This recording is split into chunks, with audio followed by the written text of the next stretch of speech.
सैयद बादशाह कादरी रहमतुल्लाह अलैह और मेहताब चौधरी दोनों दोस्त थे, पर दोस्त होने के बावजूद भी उन्होंने हक को पाने के लिए ये नहीं देखे क्या दोस्त थे। जब सैयद बादशाह कादरी है और मेहताब चौधरी हक की तलाश में करीमुल्लाह शाह के पास पहुँचे,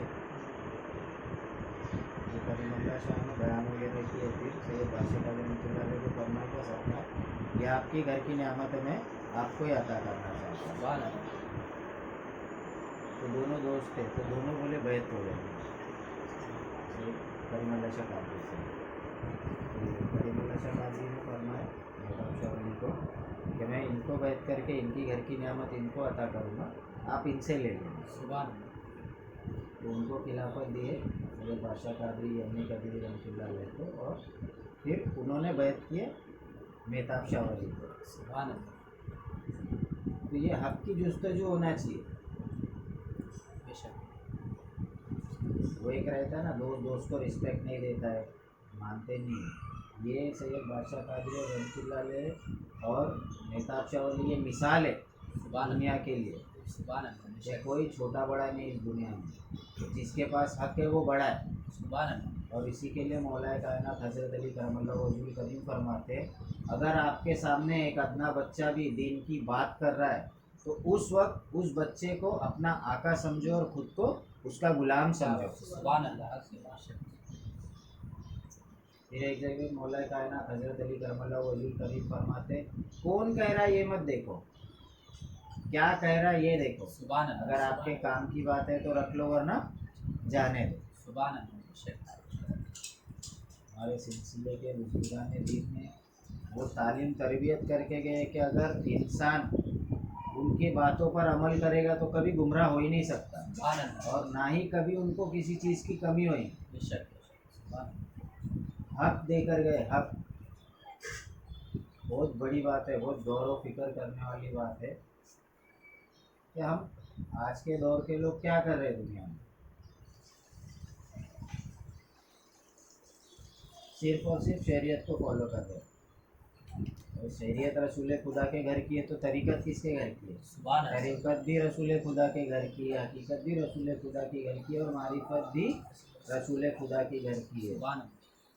हर मुसलमान पे फ़र्ज़ है ये सारा इल्म हासिल करना। एक वक्त हुज़ूर अकरम सल्लल्लाहु अलैहि वसल्लम से सहाबे कराम ने अर्ज़ किए कि या रसूल अल्लाह, दीन का बेहतरीन अमल क्या है? दीन का बेहतरीन अमल क्या है? तो आप सल्लल्लाहु ताला अलैहि वसल्लम ने फरमाया, दीन का बेहतरीन अमल ये है, दीन सीखो और सिखाओ। सुभान अल्लाह। दीन सीखो और सिखाओ। सुभान अल्लाह। इसीलिए सही दीन सीखना बहुत ज़रूरी है, हक पाना बहुत ज़रूरी है।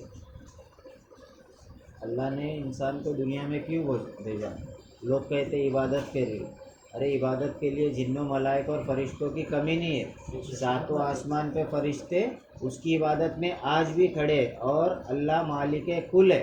वो कुन फयकुन कहकर हज़ारों लाखों करोड़ों फरिश्तों को एक सेकंड में पैदा कर सकता है और अपनी इबादत में खड़ा रख सकता है।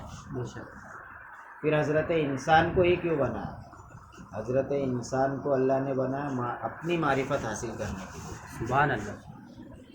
मारिफत के माने होता है जान पहचान, अपनी जान पहचान हासिल करने के लिए, कि बंदा दुनिया में जाकर मुझे जाने पहचाने पाए और औरों को इसका पैगाम पहुँचाए। सुभान अल्लाह ने हम सब की रूहों को अर्श आज़म पर बनाया और सामने खड़े रहकर पूछा, अलस्तु बिरब्बिकुम, क्या मैं तुम्हारा रब नहीं हूँ? हमारी रूहों ने जवाब दिया, कालू बला, बेशक है परवरदिगार आलम, तू हमारा रब है।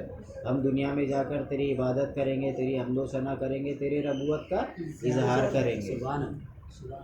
पर बंदा इतना नाशुक्रा निकला कि दुनिया में आने के बाद दुनिया ही सब कुछ, दौलत ही सब कुछ, शोहरत ही सब कुछ, इसमें इतना मुब्तिला हो गया कि उसने जो अपने रब से वादा करके आया वो वादा भूल गया। तो आप लोग खुश नसीब है कि सिलसिले में दाखिल हुए तो आपके पीर ने वो वादा कालू बला का वफा करा दिया। दुनिया वाले जो इबादत कर रहे वो इश्क मजाजी में इबादत कर रहे हैं, कोई जन्नत के लालच में इबादत कर रहा है, कोई दोज़ख के अजाब से डर कर इबादत कर रहा है। पर इबादत का असल मकसद क्या है? इबादत का असल मकसद ये है कि हम जिस माबूद के बंदे, जिस खुदा के बंदे, उसे अपना बना लेना, उसे जानना, पहचानना, पाना और उसको अपना बना लेना, यही इबादत का असल मकसद है। अल्लाह कुरान में फरमाता है कि मेरी इबादत बेलौस करो। बेलौस के माने होता है जिसके पीछे कोई मकसद, कोई मंशा, कोई लालच ना हो। आजकल के लोग या तो लालच से इबादत कर रहे हैं या खौफ से कर रहे हैं, जन्नत की लालच या दोज़ख के अजाब से डर कर। एक वक्त माँ राबिया बसरिया रहमतुल्लाह अलैह अपने एक हाथ में आग का मसाल लेकर और एक हाथ में लोटे में पानी लेकर जा रहे थे। तो लोगों ने पूछा कि अम्मा जान कहाँ जा रहे हो? तो हज़रत राबिया बसरिया फरमाते हैं, क्या इस आग से मैं जन्नत को जला दूंगी और इस पानी से मैं दोज़ख की आग को बुझा दूंगी, फिर देखती हूँ कि लोग किस लिए इबादत करते हैं। क्या बात है, सुभान अल्लाह। इबादत का खालिस एक ही मकसद होना चाहिए, जिस खुदा के बंदे उसको जानना, पहचानना, पाना और फिर इस दुनिया से जाना। बहुत गौर फिक्र करने की बात है। कुरान की एक एक आयत मोमिनों के लिए हिदायत है। सरकार मखमली पीर साहब किबला रहमतुल्लाह अलैह फरमाते, कुरान अल्लाह की किताब है, अल्लाह के बोले, कलामुल्लाह है, इसे समझ कर पढ़ो। अगर एक भी आयत समझ में आ गई, एक भी आयत, तो अल्लाह अल्लाह बेड़ा पार हो जाए। सुभान अल्लाह, सुभान अल्लाह। एक भी आयत। सूरह फातिहा के बिना कोई नमाज होती नहीं, ठीक है। और उसी सूरह फातिहा में एक छोटी सी आयत है, इहदिना सिरातल मुस्तकीम, ऐ अल्लाह हमें सीधे रास्ते पर चला। अहले समझ के लिए सवाल पैदा होता है, चल रहे सो कौन सा रास्ता, और जिसकी इल्तिजा कर रहे वो कौन सा रास्ता है? क्या नमाज सीधा रास्ता नहीं है? नमाज भी तो सीधा ही रास्ता है ना। उसी सीधे रास्ते में खड़े रहकर क्या इल्तिजा कर रहे, ऐ अल्लाह हमें सीधे रास्ते पर चला। तो कौन सा सीधा रास्ता? वो औलिया अल्लाह का सीधा रास्ता जिस पर औलिया अल्लाह चले, वो सीधा रास्ता जिस पर चलने के बाद तुम जिस खुदा के बंदे वो तुम्हारा हो जाए और तुम उसके हो जाए। खुदा मिल गया तो सिरातल मुस्तकीम पूरा, वरना गुमराह। इस दुनिया में गुमराह बनकर रह जाएंगे। फिर उसी के आगे जवाब भी है, सिरातल लजीना अनअमता, उनके रास्ते पर जिस पर तुमने इनामात और इकरामात नाजिल किया। तो अल्लाह की जानिब से इनाम क्या है? दौलत आना इनाम है, शोहरत आना इनाम है? नहीं, माफ़ करना, ये सब इनाम नहीं है। अल्लाह के नज़दीक इनाम इसके लिए ये है कि अरे बाबा किसको नबी बनाया, किसी को कुतुब बनाया, किसी को अब्दाल बनाया, किसी को गौस बनाया, किसी को वली बनाया, किसी को पीर बनाया। यही सबसे बड़ी नेमत है, यही इनाम है अल्लाह के जानिब से। जो बंदा अपने रब को पा लेता है, उसको अपना बना लेता है, तो अल्लाह ये इनाम में देता है। क्या? मैं दोस्त बना लिया, फला फला शख्स को मैंने दोस्त बना लिया। सुभान अल्लाह। फिर उसके आगे फरमा रहा है, उन लोगों के रास्ते पर मत चला जिस पर तेरा गज़ब नाजिल हुआ। तो गज़ब क्या है गज़ब? जो लोग अल्लाह की मारिफत हासिल करने से गुमराह है, हासिल करने से दूर है, जो अल्लाह की हकीकत नहीं जानते, उन पर अल्लाह का गज़ब ही है ना। क्योंकि जिस मालिक ने पैदा किया उसके बारे में कुछ भी नहीं मालूम। अरे बाबा, एक अदना कुत्ता रहता है, छोटा सा कुत्ता होता है, अपने एरिए में, गली में, बिल्डिंगों के नीचे कुत्ता रहता है। अगर हम उसको रोज़ बिस्किट खिलाएंगे तो दुनिया को भूखेगा, हमको भूखेगा क्या? नहीं भूखेगा। क्यों नहीं भूखेगा? क्या पहचानता है ये मेरा मालिक है, ये मेरे को खाना खिलाता है। सुभान अल्लाह। अल्लाह तो मालिक है कुल है, हम सबका मालिक है, हम क्या जानते हैं उसके बारे में? सुभान। हर मर्द व औरत पे फ़र्ज़ है अपने रब को जानना, पहचानना, पाना और फिर इस दुनिया से जाना। रब को पा गए तो सिरातल मुस्तकीम पूरा, वरना गुमराह।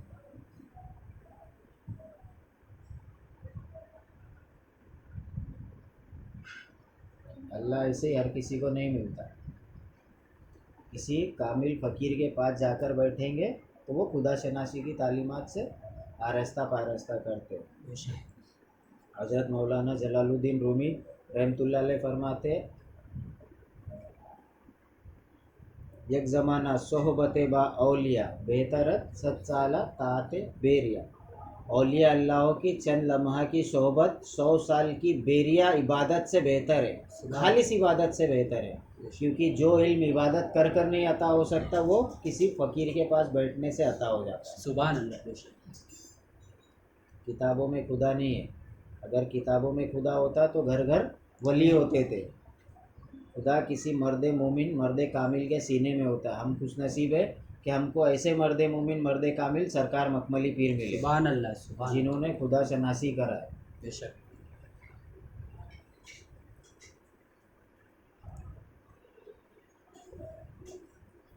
اور اللہ خود اشارہ دے رہا ہے قرآن میں کہ پیر کیوں ضروری ہے. کیا فرما رہا ہے؟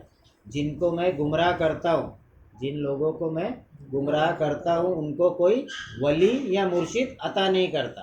بے شک. لوگ بولتے ہیں درگاہوں میں کیوں جانے کا، فاتحہ کیوں ڈالنے کا، فقیروں کے پاس کیوں بیٹھنے کا، اولیاء اللہ کے پاس کیوں جانے کا. دینے کے لیے تو اللہ ہے نا. بے شک اللہ دینے کے لیے. اور وہی اللہ کیا فرما رہا ہے قرآن میں؟ جن کو میں گمراہ کرتا ہوں ان کو کوئی ولی یا مرشد عطا نہیں کرتا. اس آیت کا دوسرا پہلو کیا ہے؟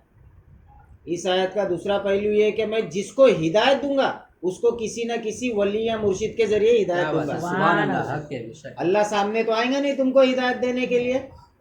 بے شک. اتنے جلیل و قدر نبی موسیٰ علیہ السلام انہوں نے ضد کی اللہ سے کہ اللہ میں تجھے دیکھنا چاہتا ہوں، میں تجھ سے کلام کرتا ہوں، میں تیرے اتنے قریب ہوں کہ میں تجھ سے کلام کرتا ہوں، ہم کلام ہوتا ہوں، میں تجھے دیکھنا چاہتا ہوں. اللہ نے بولا لن ترانی، تو مجھے نہیں دیکھ سکتا. ضد کیے کہ نہیں مجھے دیکھنے کا ہی ہے. 70 پردے کی آڑ میں ایک ہلکی سی اپنے نور کی تجلی دکھایا. موسیٰ علیہ السلام گش کھا کر گر گئے، بے ہوش ہو گئے. اتنا بڑا طور کا پہاڑ سورما کا سورما ہو گیا. جب اتنے جلیل و قدر نبی نے نہیں برداشت کر سکے اس کی تجلی تو کون برداشت کریں گا؟ وہ سامنے آئیں گا ہدایت دینے کو اللہ؟ ارے نہیں بابا، کسی ولی اللہ کے اندر سما کری ہم کو ہدایت و نصیحت کرے سبحان گا. اللہ. حق ہے. بے شک. اسی لیے ولی ضروری ہوتا ہے، اسی لیے مرشد ضروری ہوتا ہے، اسی لیے کامل پیر ضروری ہوتا ہے. بے شک. کیا؟ اللہ کی ہدایت ہم کو مل جائے. سبحان اللہ. سبحان اللہ. اللہ کے جانب سے ہدایت. اللہ قرآن میں فرماتا ہے، قرآن کلام پاک مومنوں کے لیے ہدایت ہے. مومنوں کے لیے. مومن بننا پڑے گا نا پہلے، تب جا کر ہدایت بنے گی نا. لوگ قرآن پڑھ رہے، کوئی گھر میں برکت آنے کے لیے پڑھ رہا ہے، کوئی پھلانے کے لیے پڑھ رہا ہے، کچھ نہ کچھ مقصد ہے. ارے قرآن کیوں پڑھنا ہے؟ قرآن عمل کرنے کے لیے آیا مومنوں کے لیے. عمل کب کریں گے؟ جب سمجھیں گے تبھی عمل کریں گے نا بابا. بے شک. تو قرآن سمجھنے کے لیے پیر کامل کی ضرورت ہوتی بے ہے. شک. سبحان اللہ. جب سمجھیں گے تبھی تو عمل کریں گے نا اس پہ. سمجھیں گے نہیں تو عمل نہیں کریں گے. عمل نہیں کریں گے تو کیا عمل اکٹھے کرے پھر؟ بے شک. صحیح. بہت غور فکر کرنے کی بات ہے کہ اللہ نے ہمیں اشرف المخلوقات بنا کر بھیجا ہے. وہ کائنات کا مالک ہے، وہ قدرت رکھنے والا ہے. کچھ بھی بنا سکتا تھا. بے شک. سبحان اللہ. جانور بنا دیتا، کیڑے بنا دیتا، مکوڑا بنا دیتا، پیڑ پہاڑ پتھر پودے کچھ بھی بنا سکتا تھا.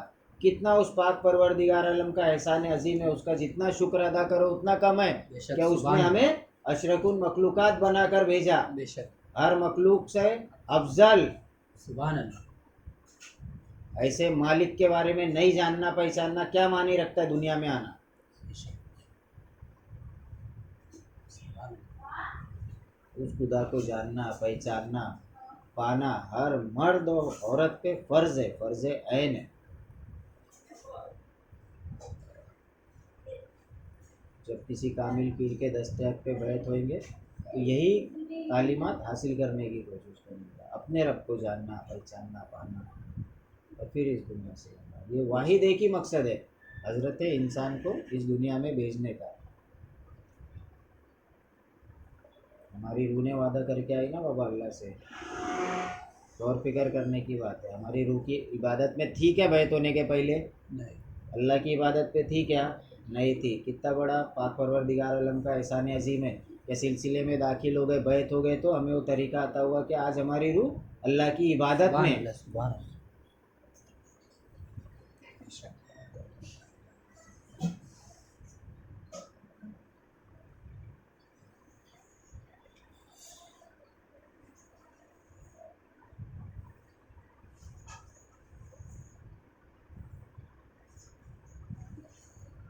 से कहा जाता है ज़िक्र रूही। ज़िक्र रूही, रूह से अल्लाह का ज़िक्र करना। इस जिस्म को, इस तन को हरकत किससे बाबा? रूह से। आज के दौर का इंसान जिस्म के बारे में बराबर सोचता है, अच्छा खाना, अच्छा पहनना, अच्छा ओढ़ना, अच्छे घर में रहना, घूमना फिरना, ये सब काय की ग़िज़ा है? जिस्म की ग़िज़ा है, तन की ग़िज़ा है। रूह की ग़िज़ा क्या है? रूह की ग़िज़ा है ज़िक्र इलाही। सुभान अल्लाह। जिसकी रूह अल्लाह रसूल का ज़िक्र करती है तो रूह ताकतवर होती है जी, और उसकी रूहानी परवाज़ होती है। बेशक। सुभान अल्लाह। सरकार पीर आदिल फरमाते हैं, रूह जिसकी बालिग होवे अर्श तक परवाज़ है। रूह जिसकी बालिग होवे अर्श तक परवाज़ है, वरना हासिल कुछ नहीं, बेकार तन का साथ है। सुभान अल्लाह, हक है। कुछ हासिल नहीं होगा वरना। ये फजूल के तन में पड़ी हुई है। ये रूह को ताकतवर मजबूत बनाना ज़िक्र इलाही से। खूब जिक्र करो, खूब जिक्र करो, खूब जिक्र करो। ज़िक्र में बहुत